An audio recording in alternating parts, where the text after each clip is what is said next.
Halo teman-teman, Assalamualaikum warahmatullahi wabarakatuh. Welcome back to my channel bersama saya Afisa Rafiah. Di video kali ini, saya akan ngebahas tentang prediksi soal TIU CPNS 2024. Jadi, di video kali ini saya akan ngebahas tentang beberapa jenis soal yang kemungkinan besar nantinya akan keluar lagi di tes CPNS tahun 2024 ini. Oke, tanpa berlama-lama kita langsung aja masuk ke contoh soalnya. Oke teman-teman, sekarang kita masuk ke contoh soal yang pertama. Di situ terdapat kata pasal .2 undang-undang sama dengan ban .2 . Oke, kalau teman-teman menemukan soal seperti ini, tugasnya teman-teman adalah untuk melengkapi pasangan kata. Jadi, di situ di soal sudah diketahui dua buah kata yang terkait satu sama lain dalam hubungan tertentu, yaitu pasal dengan undang-undang. Gimana sih Kak cara menjawabnya? Cara menjawabnya dari dua kata yang sudah diketahui hubungannya itu, kita cari tahu dulu kata penghubung yang tepat yang menghubungkan dua kata itu apa? Coba kita cari tahu. Pasal dengan undang-undang. Kata hubung yang tepat, coba kita pakai bagian dari. Kalau masih logis ya teman-teman. Kalau misalkan kita pakai kata penghubung bagian dari. Coba kita rangkai kata-katanya. Pasal merupakan bagian dari undang-undang. Logis ya teman-teman? Nah, sekarang kalau itu sudah logis, kita coba gunakan di kata yang ketiga. Ban merupakan bagian dari. Nah, oke, kita langsung lihat ke kunci jawabannya. Ada yang logis nggak jawabannya? A. Mobil, B. Bundar, C. Hitam, D. Bengkel, dan E. Karet. Saya kira sudah jelas ya teman-teman di situ jawabannya apa? Jadi untuk jawaban yang benar adalah jawaban yang A. Mobil. Nah, kata penghubungnya yang tepat itu menggunakan kata hubung bagian dari. Oke, paham ya di sini, teman-teman? Oke, teman-teman, sekarang kita masuk ke soal yang kedua. Tidak semua pengusaha kaya. Beberapa peserta seleksi adalah pengusaha. Kesimpulan yang tepat adalah, nah oke teman-teman, ini merupakan contoh soal silogisme. Nah, bagi teman-teman yang belum paham tentang materi silogisme dan bagaimana cara menjawab soal silogisme, nanti akan saya cantumkan linknya di kolom deskripsi tentang materi silogisme. Nah, nanti bagi teman-teman yang belum paham, nanti bisa klik linknya di kolom deskripsi tentang materi silogisme. Oke teman-teman, jadi di sini saya akan mengajari teman-teman cara menjawab soal silogisme tanpa harus membaca semua choice-nya. Nah, cara yang pertama itu ketika ada dua buah premis atau pernyataan masing-masing memuat kata tidak semua dan beberapa, maka dalam kesimpulannya harus memuat kata tidak semua atau beberapa. Nah, oke, sekarang kita langsung lihat di choice-nya. Dari choice A sampai E, yang memuat kata tidak semua atau beberapa kita cari. Coba kita ke choice A. Semua pengusaha adalah peserta seleksi. Nah, di situ saya kira bukan ya teman-teman jawabannya, karena jawaban A mengandung kata semua. Jawaban B juga bukan, karena di situ masih ada kata semua peserta. Jawaban C beberapa. Oke, kita simpan dulu ya jawabannya teman-teman. Dan D juga ada kata beberapa, kita simpan dulu jawabannya. Dan E itu ada kata semua, jelas bukan. Jadi untuk jawaban A, B, dan E itu kita buang. Jadi sekarang tinggal choice yang C dan D. Nah, sekarang cara yang kedua, kita cari kata yang sama. Dan kata yang sama kita coret. Di situ kata yang sama adalah pengusaha. Maka ketika nanti di choice ada kata pengusaha, berarti itu bukan jawabannya. Kita lihat antara C dan D. Untuk yang C, beberapa pengusaha tidak kaya. Bukan ya teman-teman, karena di situ masih ada kata pengusaha. Nah, berarti jawaban yang benar adalah jawaban yang D. Beberapa peserta seleksi tidak kaya. Paham ya teman-teman sampai di sini?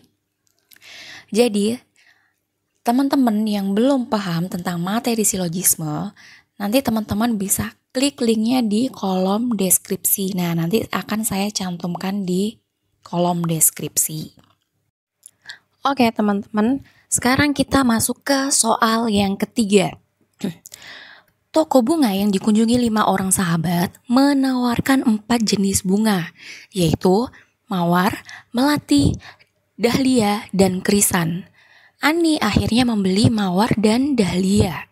Mita memutuskan untuk membeli semua jenis bunga, kecuali melati. Lulu membeli bunga yang tidak dibeli oleh Mita. Susan membeli bunga yang sama dengan Ani dan Lulu. Etik akan membeli bunga yang tidak sama dengan teman terakhir. Bunga apakah yang dibeli oleh Etik?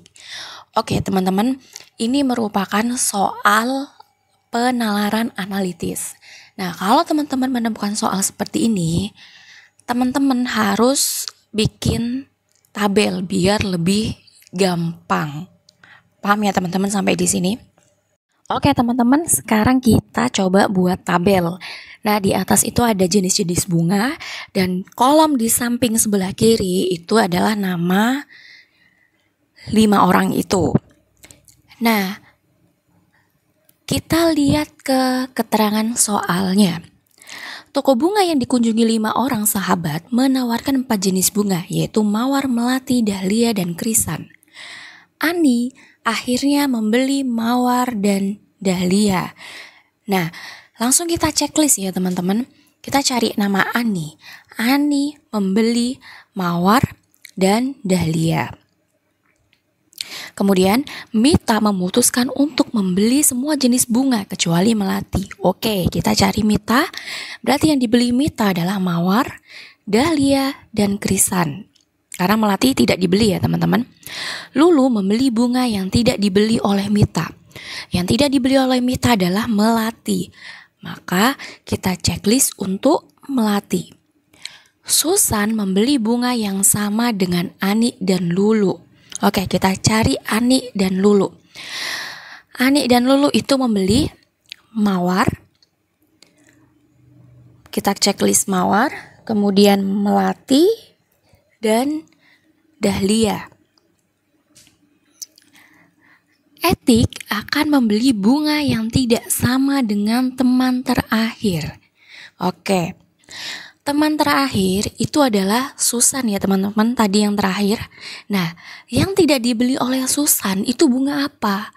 Nah, yang tidak dibeli Susan adalah bunga krisan. Susan karena membeli mawar, melati, dan dahlia. Jadi, yang tidak dibeli oleh Susan adalah krisan. Sekarang kita lihat ke soalnya.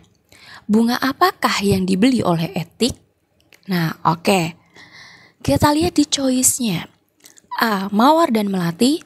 B. Hanya melati. C. Dahlia dan krisan. D. Hanya krisan. E. Hanya dahlia. Nah, yang bunga yang dibeli oleh Etik adalah bunga krisan. Ada nggak di situ di choice-nya? Ada ya teman-teman? Jawabannya adalah jawaban yang D, hanya krisan. Oke teman-teman, ada sedikit tips dan trik dari saya dalam mengerjakan soal seperti ini. Ketika di soal nanti teman-teman menemukan soal yang panjang, kalian lari dulu ke apa sih yang ditanyakan, baru nanti kalian balik ke atas lagi, ke soal keterangan atas lagi. Kenapa harus seperti itu? Agar teman-teman tidak membuang waktu dalam mengerjakan soal yang panjang banget. Paham ya teman-teman sampai di sini? Oke teman-teman, sekarang kita masuk ke soal yang keempat. Pabrik konveksi Maximilian mampu memproduksi 208 kemeja dalam waktu 4 jam. Nah, di sini ada keterangan, kolom A, banyak kemeja yang dihasilkan dalam waktu setengah jam. Kolom B, nilainya 30. Manakah hubungan yang benar dari kedua kuantitas di bawah ini? Ini merupakan soal jenis perbandingan kuantitatif.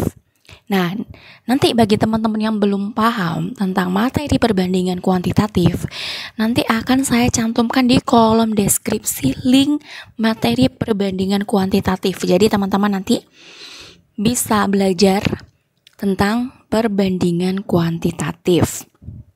Nah, oke teman-teman. Nah, kalau kita lihat dari soal, itu yang dicari, yang ditanyakan, itu adalah hubungan antara A dan B.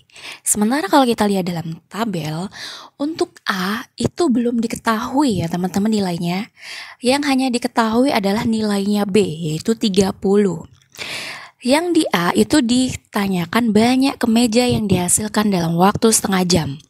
Oke, kita lihat di atas. Di atas itu yang diketahui 208 kemeja dapat dikerjakan dalam waktu 4 jam. Maka kita bisa melakukan perhitungan dengan cara perbandingan senilai atau berbalik nilai. Oke, kita masukkan ke dalam tabel hijau. 280 kemeja itu dapat dikerjakan dalam waktu 4 jam.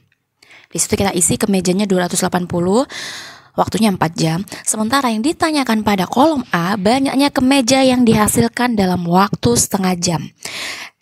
Karena banyaknya kemeja belum diketahui, maka saya kasih simbol X. Paham ya teman-teman sampai di sini?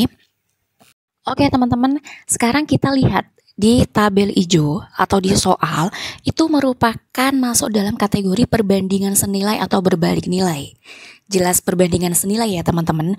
Kenapa kok perbandingan senilai? Karena di soal ketika variabel A ditambah, maka variabel B-nya bertambah. Begitupun juga sebaliknya. Maka ini bisa kita lakukan perkalian silang, yaitu 4 kali X sama dengan 4X, kemudian 280 dikali setengah. Maka 4X sama dengan 280 dikali setengah sama dengan 140. Maka X sama dengan 140 dibagi 4. Jadi X nilainya adalah 140 dibagi 4 sama dengan 35. Jadi sudah diketahui ya teman-teman, kolom A itu sudah diketahui nilainya 35. Maka sekarang kita hubungkan antara A dan B. Kita lihat di choice-nya. Choice A itu A lebih besar dari B. Benar nggak teman-teman? Saya kira benar ya teman-teman. Choice A lebih besar dari B karena nilai A adalah 35 dan B adalah 30. Jadi jawaban yang benar adalah jawaban yang A. Kita nggak perlu lihat choice yang lain ya, karena udah pasti jawabannya adalah A. Paham ya teman-teman sampai di sini?